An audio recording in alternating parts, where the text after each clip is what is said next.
«Lárgate de mi casa, vieja bruja», gritó mi nuera, con una furia que le deformaba el rostro. Mi hijo, con la mirada perdida, solo asintió. La puerta se cerró frente a mí, con un golpe seco, y la lluvia comenzó a caer justo cuando mis rodillas tocaron el suelo. 3 días después, la policía llegó con un documento. Cuando leyeron el nombre del dueño de la casa, se desmayaron. Ese fue el comienzo del fin de una vida y el inicio de otra. Mi nombre es Isabel Herrera, tengo 67 años. Y si alguien me hubiera dicho que terminaría durmiendo en una banca del parque frente a la casa que construí con mi esposo, me habría reído en su cara. Pero la vida, esa maestra cruel y sabia, tenía otros planes para mí. Todo comenzó meses antes de esa noche lluviosa. Después de la muerte de Héctor, mi esposo, el silencio se volvió insoportable. La casa que antes vibraba con risas y el olor de su café por las mañanas se había convertido en un mausoleo de recuerdos.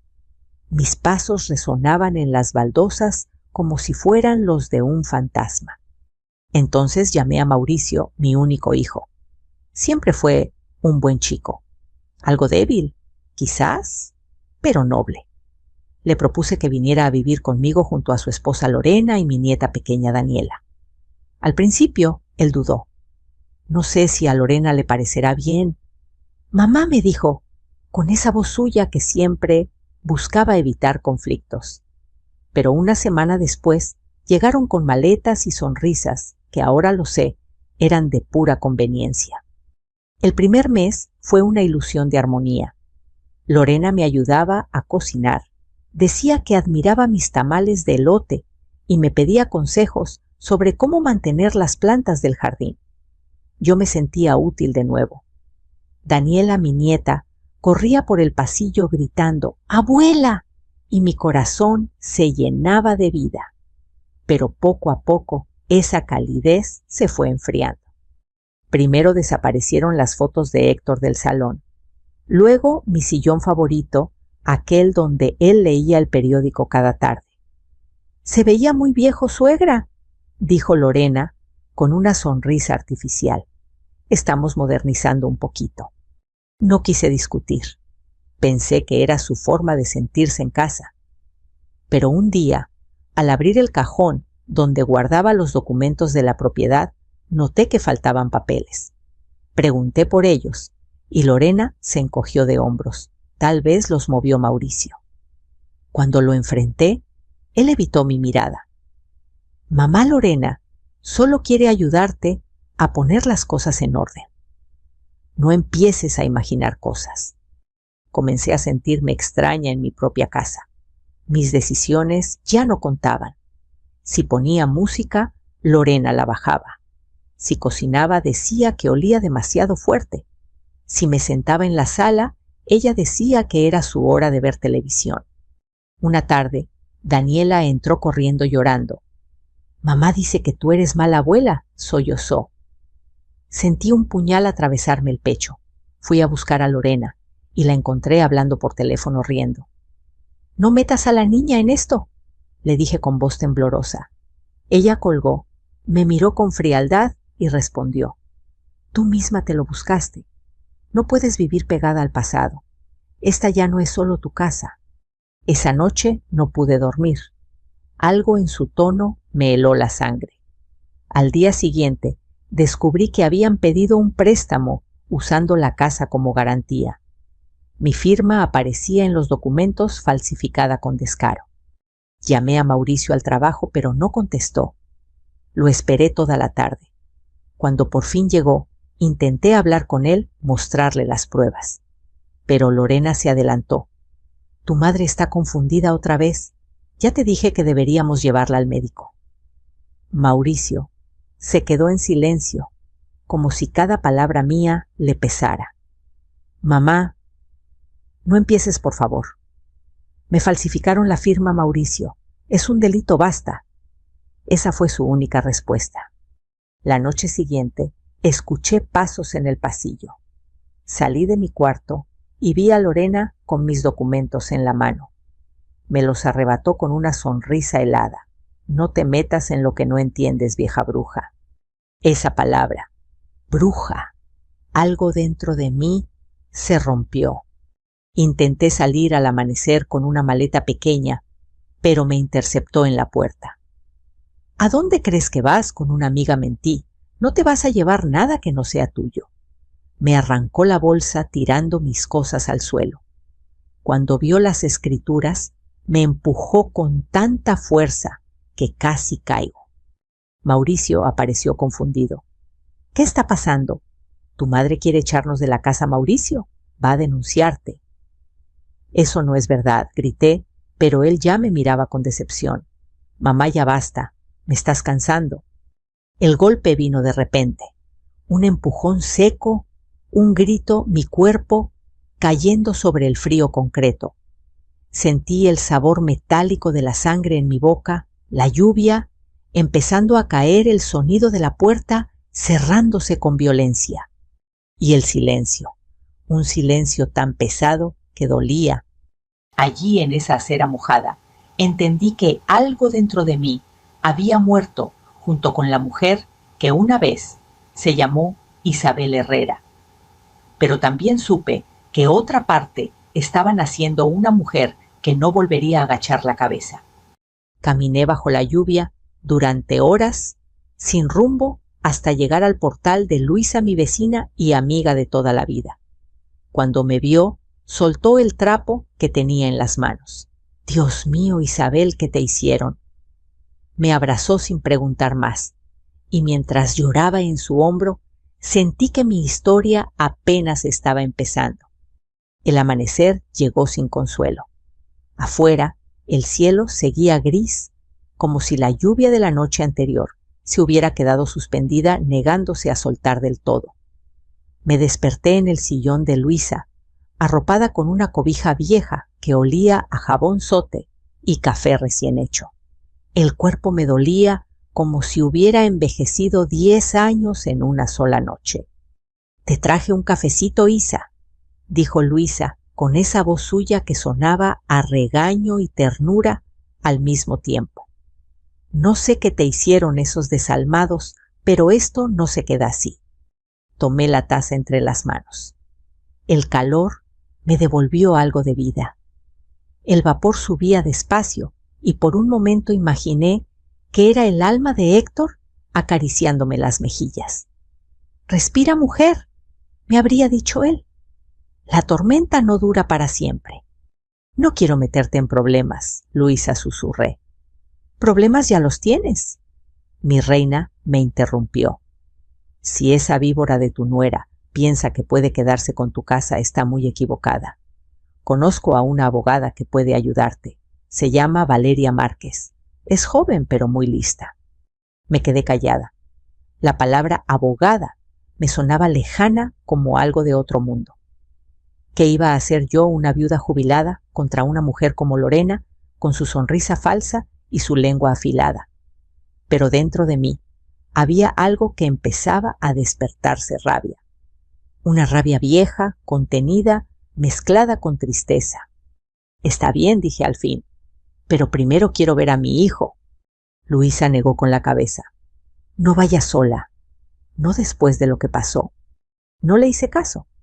Esa tarde, con el corazón temblando, caminé hasta mi casa. Desde la esquina la vi, mi casa, mi orgullo, con las paredes recién pintadas y las macetas que Héctor y yo habíamos puesto en el patio, ahora reemplazadas por plantas plásticas. Había un letrero grande colgado en la reja: «Se vende». Trato directo. El aire se me fue. Me acerqué despacio, leyendo una y otra vez esas letras negras. «Se vende». ¿Cómo era posible? Esa casa era mi historia, mi herencia, mi amor. Toqué el timbre. Lorena abrió la puerta impecable, como siempre, el cabello recogido y una sonrisa venenosa. «¿Qué haces aquí?», preguntó sin una gota de sorpresa. «Quiero hablar con mi hijo», dije. «No está, y si estuviera, no te recibiría». «Ya basta de tus dramas, Isabel». «Esta casa es mía», susurré. Era. Ahora es de todos, contestó ella con un brillo de triunfo en los ojos. Mauricio solo quiere lo mejor para su familia. Tú estorbas. Levanté la voz. Falsificaste mi firma. Lorena soltó una carcajada corta. ¿Tienes pruebas? Esa pregunta fue como una bofetada. No las tenía aún, pero las encontraría. Me di la vuelta y caminé hacia la banqueta temblando de rabia. Detrás de mí escuché su voz vieja loca. Ya deberías estar en un asilo. Esa noche en casa de Luisa lloré sin vergüenza. Lloré por mi casa, por mi hijo, por cada cosa que había perdido sin darme cuenta. Pero cuando el llanto se agotó, algo cambió. Sentí una calma nueva, una certeza que no había sentido en años. Iba a luchar, no por dinero ni por orgullo, sino por mi dignidad. Al día siguiente, Luisa cumplió su promesa. Me llevó al despacho de la licenciada Valeria Márquez. El lugar olía a papel y café caro. Valeria era una mujer de unos 40 años, con ojos firmes y voz serena. Cuénteme todo desde el principio, doña Isabel, dijo, abriendo una libreta. Le relaté cada detalle, la mudanza de Mauricio, los cambios, los papeles que desaparecieron, el préstamo, la firma falsa. Ella no me interrumpió, ni una sola vez, solo asentía y tomaba notas rápidas. Cuando terminé se quitó los lentes y me miró con seriedad. Doña Isabel, lo que describe es fraude y falsificación de firma. Pero antes de actuar, necesitamos comprobar si los documentos están registrados en el registro público de la propiedad. Si la escritura sigue a su nombre, tenemos mucho que hacer. Me explicó que podíamos solicitar medidas cautelares para detener cualquier venta. Palabras nuevas, complicadas, pero su tono me inspiraba confianza. No se preocupe, dijo, no está sola. Por primera vez en días sentí que respiraba mejor. Aún así, había un nudo en mi pecho, Mauricio. ¿Qué tan involucrado estaba? ¿Sabía realmente lo que hacía su esposa? Esa noche mientras tomaba té con Luisa, la duda me devoraba. ¿Y si mi hijo está del lado de ella?, pregunté. Luisa suspiró. El amor ciega a Isa. Pero el corazón de un hijo, tarde o temprano, recuerda quién le enseñó a amar. Guardé silencio. Quise creerle. Un par de días después, Valeria me llamó. Encontramos algo, dijo por teléfono. Hay un documento de poder notarial firmado supuestamente por usted hace 9 meses. ¿Lo recuerda? Jamás firmé nada, respondí con el corazón en la garganta. Entonces tenemos un camino. Mañana iremos a la notaría donde se registró. Quiero que vea ese documento con sus propios ojos. Colgué y me quedé mirando el techo. El miedo volvió, pero junto con él una chispa de coraje. Si pensaban que podían callarme, no me conocían en absoluto. Mientras la noche avanzaba, escuché el viento mover las ramas del jardín de Luisa. Pensé en Héctor, en cómo habría reaccionado él. Me imaginé su voz grave: no llores, Isa. La verdad siempre se abre paso, aunque la quieran enterrar. Cerré los ojos. Al día siguiente empezaría mi verdadera batalla. A la mañana siguiente llegué al despacho de Valeria con el corazón latiendo como un tambor. Me acompañaba Luisa siempre firme a mi lado. El tráfico de la ciudad rugía afuera, pero dentro del edificio el aire olía a humedad y a papeles viejos. Valeria ya nos esperaba con una carpeta gruesa sobre su escritorio. Doña Isabel, aquí está el documento que necesitamos revisar, dijo abriendo la carpeta con cuidado. Fue firmado en la Notaría 42 hace 9 meses. Supuestamente, usted otorgó poder total a su hijo Mauricio para manejar la propiedad. Me quedé mirando el papel, incapaz de respirar. Allí estaba mi nombre, mi firma. o más bien una copia grotesca de ella. Las letras temblorosas, torcidas, sin el pequeño giro que siempre hacía en la H de Herrera. «Esa no soy yo», susurré con la voz quebrada. «Lo sabía», dijo Valeria. «Y mire esto». Señaló el sello del notario. El funcionario que validó este poder es el mismo que aparece en otros casos de falsificación que están siendo investigados. Luisa apretó mi mano. «¿Qué significa eso?» «Significa», respondió Valeria con tono firme, «que podemos probar que hubo fraude notarial. Si lo confirmamos, no solo se anula el documento, sino que su nuera y quien participó en esto podrían enfrentar cargos penales».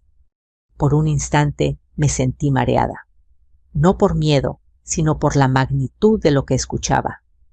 Todo ese tiempo había pensado que era una pelea familiar y ahora entendía que era un crimen. Y Mauricio, pregunté con un hilo de voz, ¿también será acusado?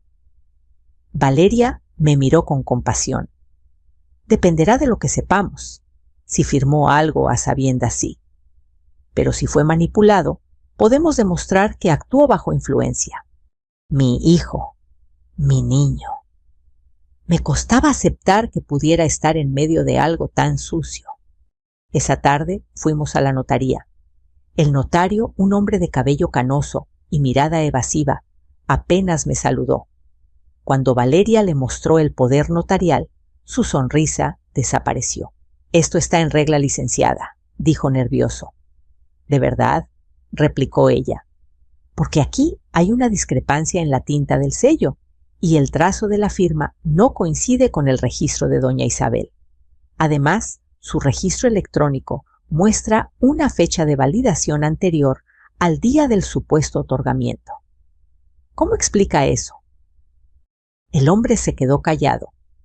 Tosió, fingió revisar papeles.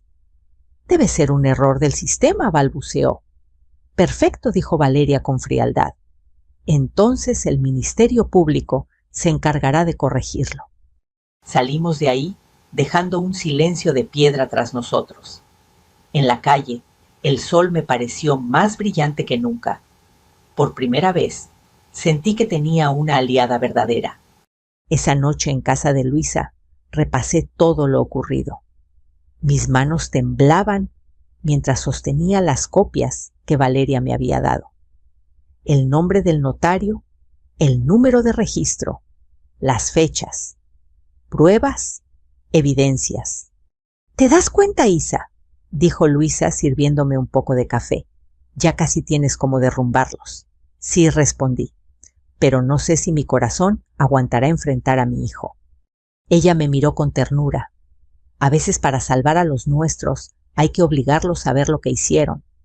Al día siguiente, Valeria me llamó temprano. «Tenemos que presentar una denuncia formal. Esta lista no lo estaba». Pero asentí igual.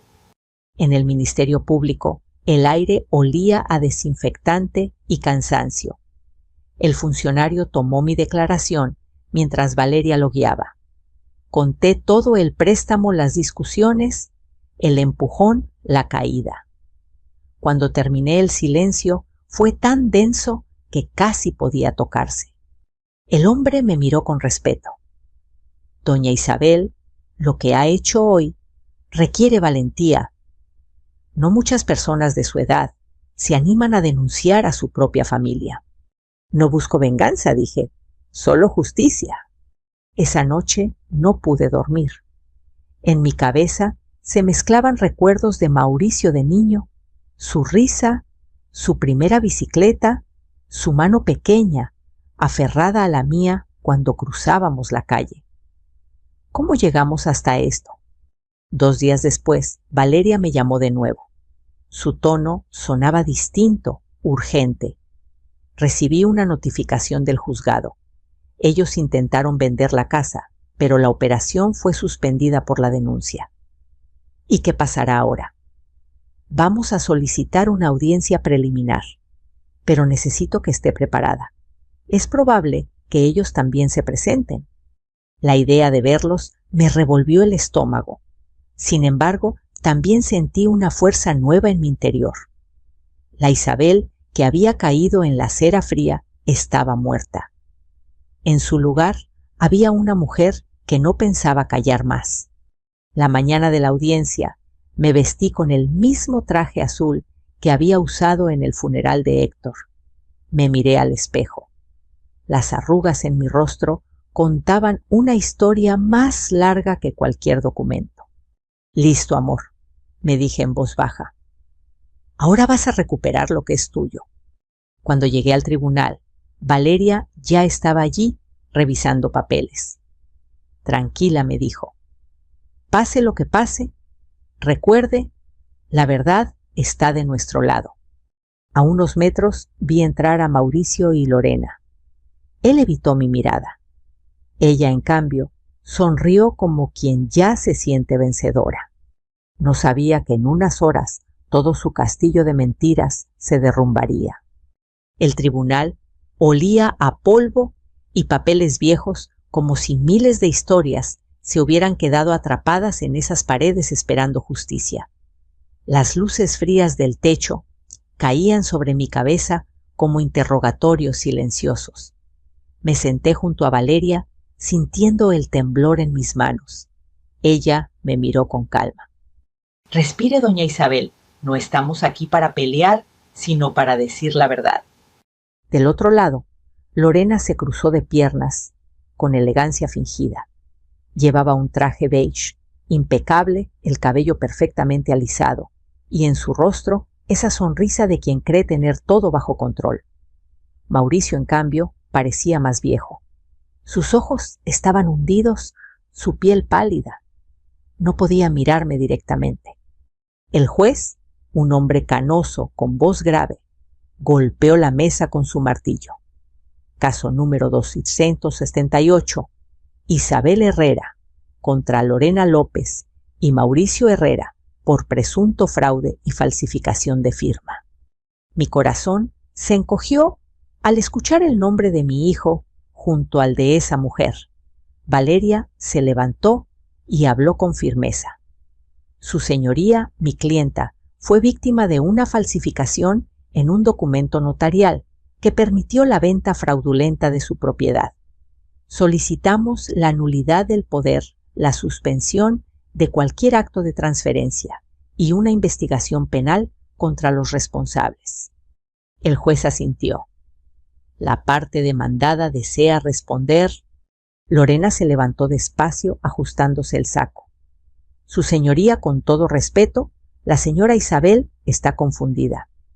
Ella misma firmó ese poder, lo que pasa es que por su edad olvida las cosas.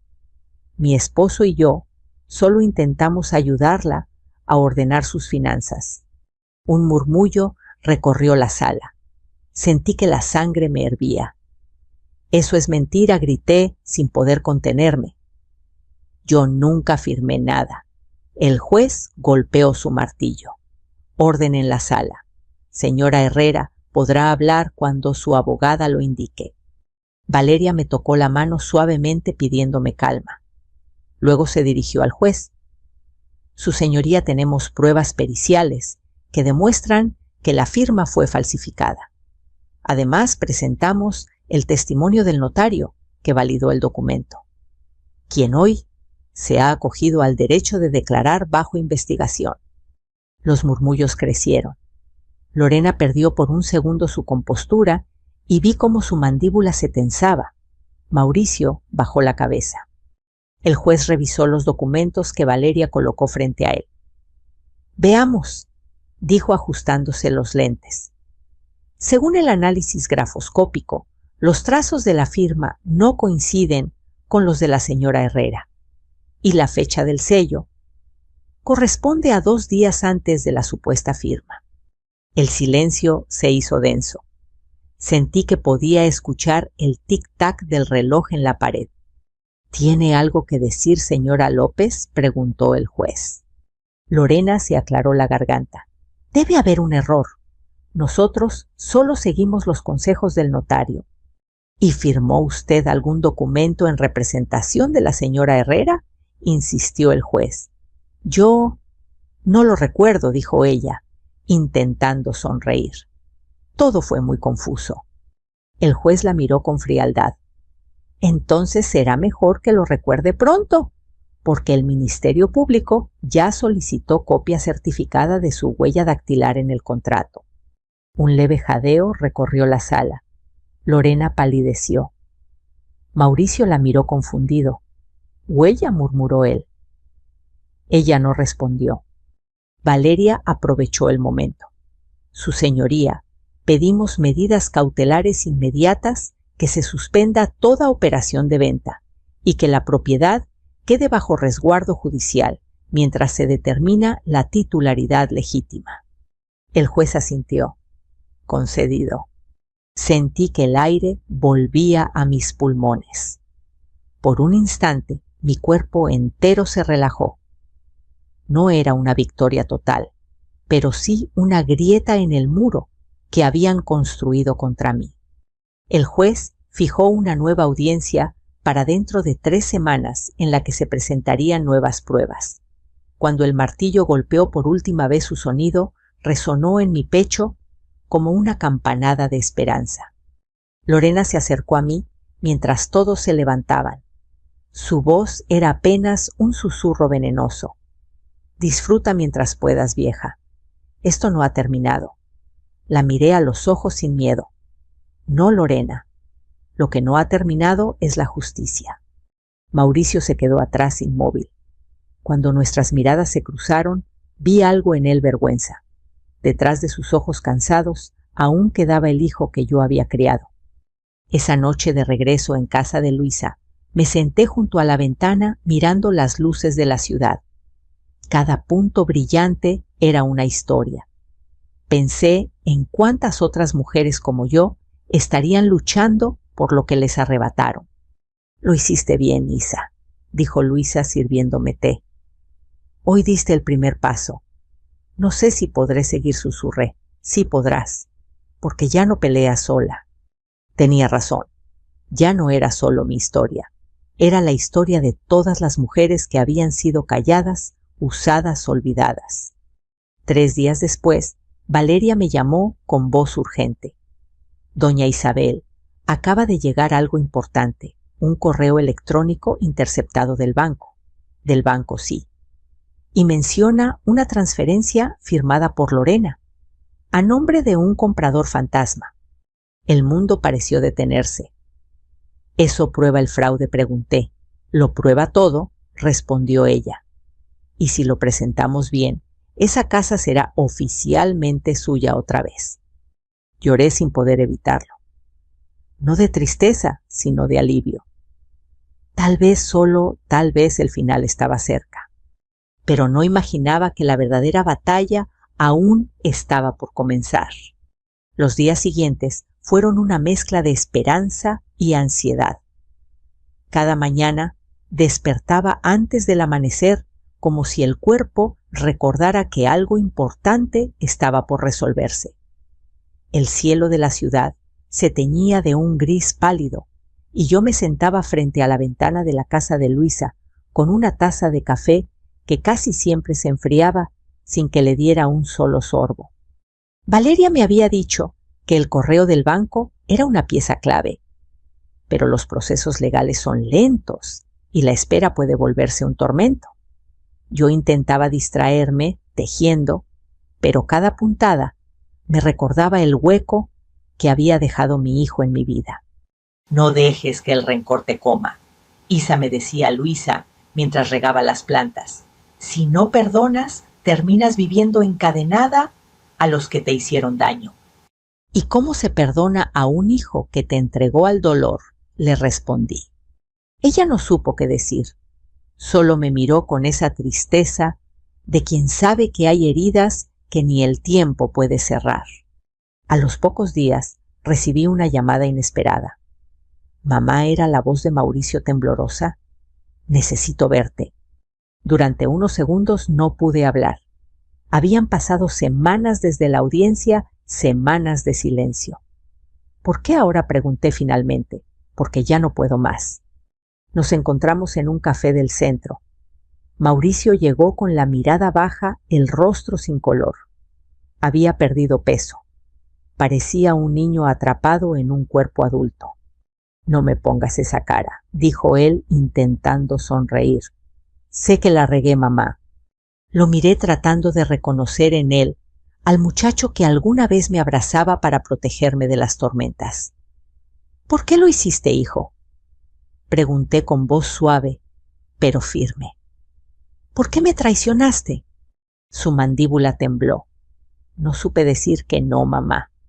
Lorena me convenció de que era temporal, que venderíamos la casa para comprar una más grande, que después te llevaríamos con nosotros. Pero cuando firmé esos papeles, ya era tarde. Ella falsificó tu firma antes de que pudiera detenerla. Las palabras se rompieron en su garganta, y cuando intenté arreglarlo, me amenazó. Dijo que si la delataba, me dejaría sin nada, que se llevaría a Daniela. Yo tenía miedo. Sentí un nudo en el pecho. No era la confesión que esperaba, pero era verdad. Una verdad manchada de culpa y cobardía, pero verdad al fin. «Hijo, lo que perdiste no fue una casa. Fue tu honor», le dije conteniendo las lágrimas. «Lo sé, mamá. Por eso vine. Valeria me llamó. Me dijo que tengo que testificar. Y lo haré. No por mí, sino por ti». Sus palabras me atravesaron. Por un instante sentí que el aire regresaba a mi cuerpo. Le tomé la mano. «Entonces ya estás perdonado, Mauricio. Pero prométeme una cosa, nunca más permitas que el miedo te haga traicionar lo que amas». Él asintió con lágrimas corriendo por sus mejillas. Los días siguientes pasaron entre llamadas, papeles y noches en vela. Valeria me mantenía al tanto de todo. El nuevo juicio se acercaba, y esta vez Mauricio sería testigo. «Su declaración puede cambiarlo todo», dijo ella, «pero debe estar preparado para lo que venga».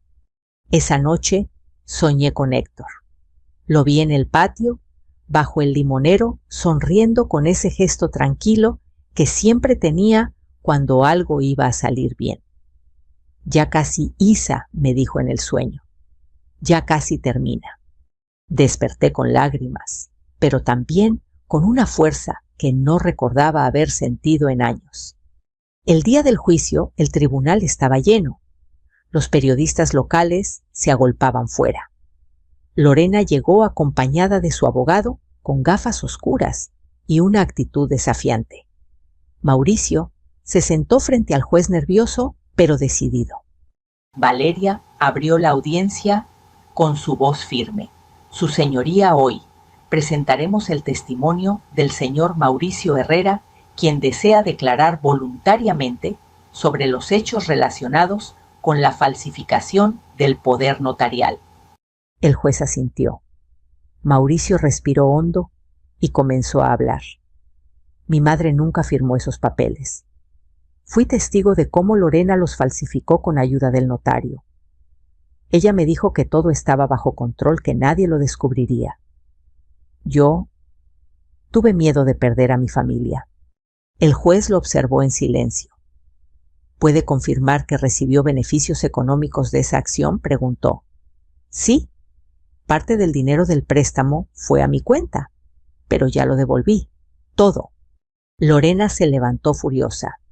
«¡Mentira! Él también se benefició», gritó.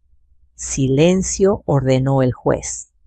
Valeria colocó sobre la mesa las pruebas del banco, las transferencias, los correos, la firma falsificada, la huella de Lorena. Cada documento era como un golpe certero. «Su señoría», dijo Valeria con calma, «aquí están los hechos. El fraude fue planificado y ejecutado sin el consentimiento de mi clienta. Pedimos que se restituya la propiedad y que se abra proceso penal contra la señora Lorena López». El juez revisó los papeles, se quitó los lentes y habló con voz grave. «Después de analizar las pruebas y escuchar a las partes, este tribunal anula el poder notarial y restablece la propiedad a nombre de la señora Isabel Herrera. Además, ordena iniciar una investigación penal por falsificación y fraude. El murmullo en la sala fue ensordecedor. Lorena se derrumbó en su asiento. Mauricio lloraba con la cara entre las manos. Yo solo cerré los ojos. El sonido del martillo del juez resonó como una bendición. Esa noche regresé con Luisa y Valeria al viejo barrio. La casa seguía cerrada, pero al verla, supe que había recuperado algo más que paredes y techo. Había recuperado mi historia, mi voz y mi valor. Sin embargo, en el fondo, algo me decía que aún quedaba un paso más, perdonarme a mí misma por no haber visto las señales antes. El amanecer que siguió al juicio fue distinto. El aire olía a tierra mojada, y por primera vez en meses el cielo parecía claro sin esa nube invisible que me había acompañado desde que Lorena me echó de mi propia casa. Valeria me llamó temprano. Doña Isabel, el juez, firmó la resolución. Puede volver oficialmente a su hogar. Por un momento no supe qué decir. Volver. Esa palabra me sonaba extraña, casi ajena, como si hablara de una casa que ya no existía. Luisa insistió en acompañarme. Caminamos despacio por la calle empedrada hasta la vieja casa de la colonia San Rafael. La fachada estaba manchada a las flores marchitas. El letrero de "Se vende" colgaba torcido como un recordatorio de lo que casi pierdo. ¿Lista?, preguntó Luisa. Asentí, aunque el corazón me temblaba. Metí la llave en la cerradura. Giró con dificultad, chirriando como si también se resistiera a despertar. Cuando empujé la puerta, un olor a polvo y humedad me golpeó. El eco del silencio llenó las habitaciones vacías. Entré despacio tocando las paredes con los dedos. Cada rincón guardaba una historia, el marco donde colgaba la foto de Héctor, el espacio donde Daniela jugaba con sus muñecas, el sillón que alguna vez fue mío y ahora no estaba. Es como si hubieran borrado tu vida, dijo Luisa con tristeza. No respondí. Solo intentaron hacerlo. Pero las paredes todavía recuerdan. Pasé la mano por la repisa del comedor. Allí, entre el polvo, encontré una pequeña medalla de San Benito, la misma que Héctor llevaba en su llavero. La tomé con cuidado. Él siempre decía que las cosas justas regresan a su lugar, susurré.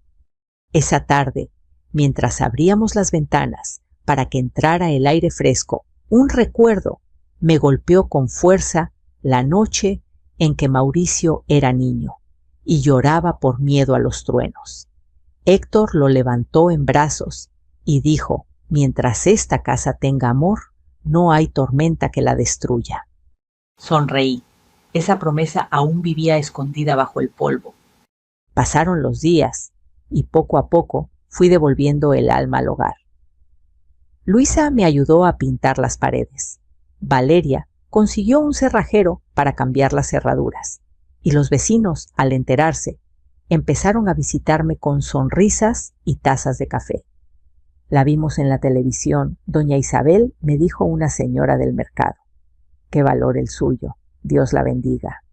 No me sentía valiente, solo cansada. Pero en el fondo sabía que aquella lucha ya no era solo mía. Representaba a tantas mujeres que habían sido despojadas en silencio. Una tarde, mientras barría el patio, escuché pasos detrás de mí. Me giré y vi a Mauricio con un ramo de flores en las manos. ¿Puedo pasar?, preguntó con voz baja. Asentí. Entró con cuidado, mirando alrededor. Sus ojos se detuvieron en la foto de su padre, que había vuelto a colgar. Todo se ve como antes, dijo. No exactamente, respondí. Algunas cosas cambiaron, pero lo importante sigue aquí. Me entregó las flores. Son bugambilias como las que papá plantó. Sí, dije, acariciando los pétalos. Siempre florecen, aunque nadie las cuide. Hubo un silencio largo, lleno de todo lo que aún no sabíamos decirnos. Finalmente, él habló. Lorena fue detenida. Me llamó su abogado. Dicen que podría ir a prisión. No respondí de inmediato. Solo miré la luz del atardecer entrando por la ventana. Que la justicia haga su trabajo, dije al fin. Yo ya no tengo odio. Mauricio se acercó con lágrimas contenidas. No sé si merezco tu perdón, mamá. No lo sé tampoco, hijo, respondí con suavidad. Pero mereces una oportunidad para hacerlo mejor. Nos abrazamos. Fue un abrazo torpe entre el dolor y la esperanza. Sentí su llanto en mi hombro y recordé sus primeros pasos cuando temía caerse, pero aún así lo intentaba. Cuando se fue a la casa, pareció más viva. Encendí la radio y una vieja canción de Pedro Infante llenó el aire. Me dejé llevar por la música, moviendo los pies lentamente. Hacía años que no bailaba. Esa noche, mientras cenaba sola, abrí una carta que Valeria me había dejado. Doña Isabel, la historia de su caso se difundió. El DIF y el Ministerio de Justicia están interesados en crear un programa para proteger a adultos mayores de fraudes patrimoniales. Me preguntaron si usted estaría dispuesta a dar su testimonio. Leí esas líneas varias veces. Pensé en negarme, en cerrar este capítulo para siempre, pero algo en mí se resistía. Tal vez mi historia podía servir para que otras mujeres no pasaran por lo mismo. Esa noche dormí sin pesadillas y por primera vez soñé con mi casa llena de risas otra vez, con Daniela corriendo entre las bugambilias y Héctor leyendo en su silla. Cuando desperté, el sol entraba por la ventana. El aire olía a pan recién hecho y esperanza. Me senté frente al espejo. Las arrugas seguían allí, pero ya no las veía como heridas. Eran cicatrices de una batalla ganada. Miré alrededor. Bienvenida a casa, Isabel, me dije. Y sonreí. Pasaron algunas semanas desde que regresé definitivamente a mi casa, y cada día amanecía más en paz. Las mañanas tenían el mismo sonido de antes, el canto de los pájaros sobre el limonero, el ladrido lejano de los perros del barrio y el golpeteo de las ollas en las cocinas vecinas. La vida poco a poco había vuelto a su ritmo. Sin embargo, dentro de mí seguía resonando algo más profundo, la necesidad de transformar el dolor en propósito. Una tarde, Valeria vino a visitarme con su habitual paso decidido y una sonrisa cansada. Lista para la entrevista con el DIF, doña Isabel me preguntó. ¿Entrevista?, me hice la desentendida. Ella soltó una risa suave. No se haga. Usted aceptó ayudar a otras mujeres, recuerda, quieren grabar su testimonio para una campaña nacional. Voces de Dignidad se llamará. Respiré hondo. Una parte de mí dudaba.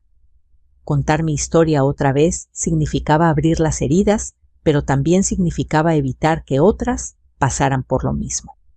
Esa tarde me senté frente a las cámaras con un micrófono diminuto prendido en el cuello de mi blusa. El periodista, un muchacho joven y respetuoso, me pidió que hablara con el corazón. ¿Qué fue lo más difícil de todo lo que vivió doña Isabel?, preguntó. Lo pensé unos segundos. Perder la fe, respondí. No en la justicia, sino en mi propia voz.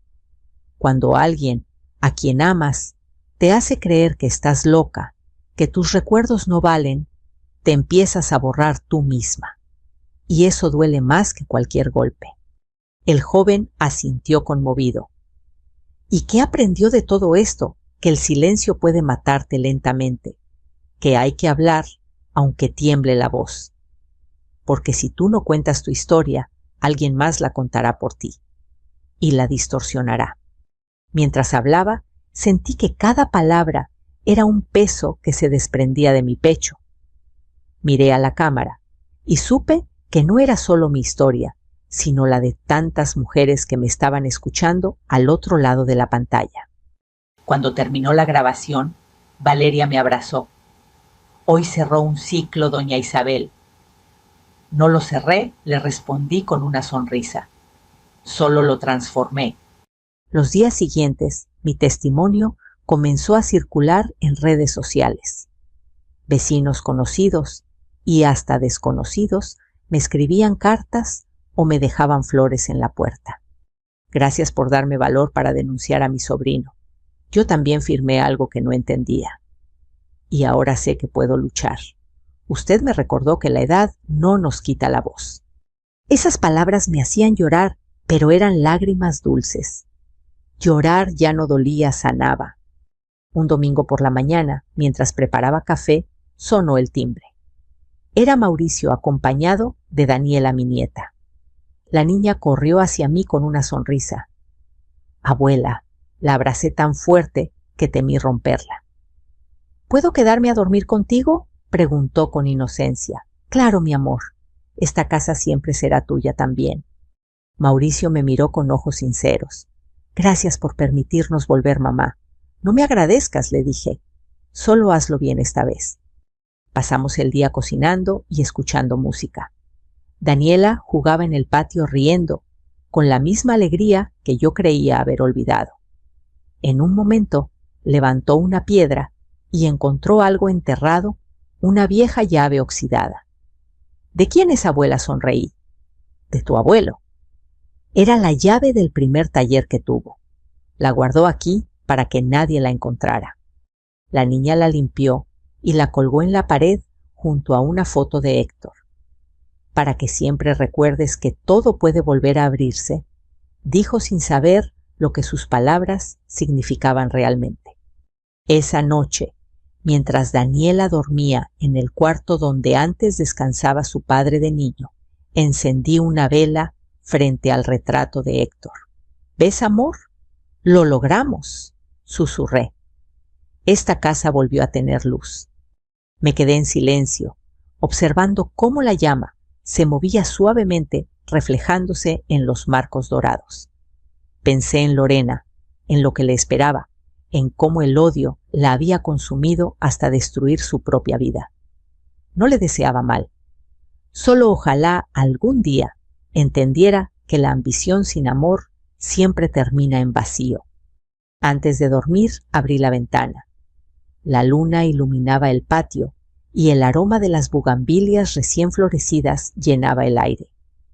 En ese instante comprendí que la verdadera victoria no era recuperar la casa, sino recuperar mi paz.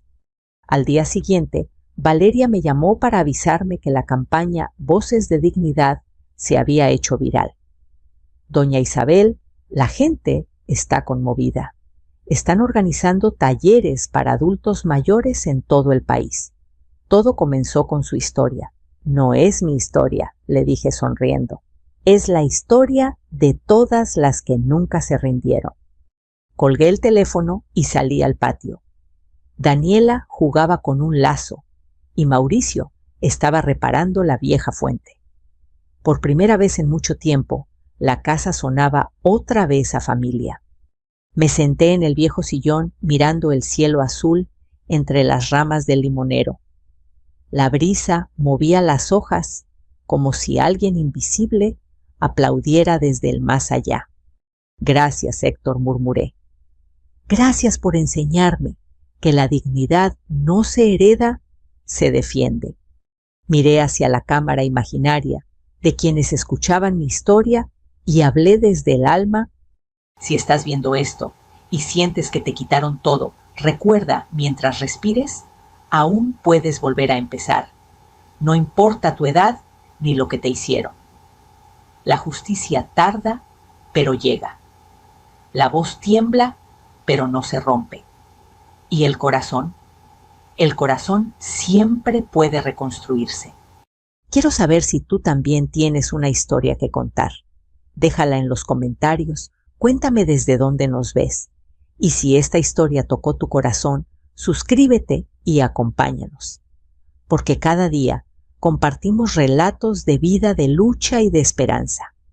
No estás sola, no estamos solos, somos las voces que se niegan a callar. La cámara imaginaria se alejaba mostrando la casa bañada por el sol, las bugambilias florecidas y a una mujer mayor sonriendo en paz. Y así terminó mi historia, o tal vez apenas comenzó.